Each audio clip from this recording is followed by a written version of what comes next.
Syederalun, sepekan jelang Hari Raya Idul Adha 1443 Hijriah, sejumlah komoditas pangan di pasar tradisional Lambaro, Aceh Besar mengalami penurunan pada Jumat 1 Juli 2022. Penurunan komoditas pangan itu berupa cabai merah yang semula dijual hingga Rp110.000 kini menjadi Rp90.000 per kilonya.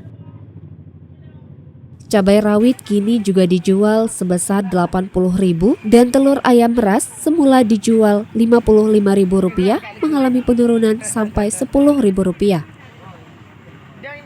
Sementara untuk komoditas pangan berupa bawang merah dan tomat di pasar tersebut justru mengalami kenaikan. Untuk bawang merah semula dijual Rp50.000 naik sebesar Rp10.000 hingga menjadi Rp60.000 per kilonya. Kemudian untuk tomat semula dijual Rp10.000 per kilo naik menjadi Rp14.000 per kilonya.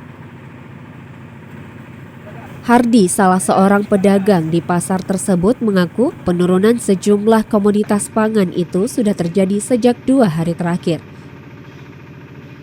Hari ini kalau tomat itu naik lah, cabai merah udah mulai turun Rp5.000, cabai rawit naik Rp5.000.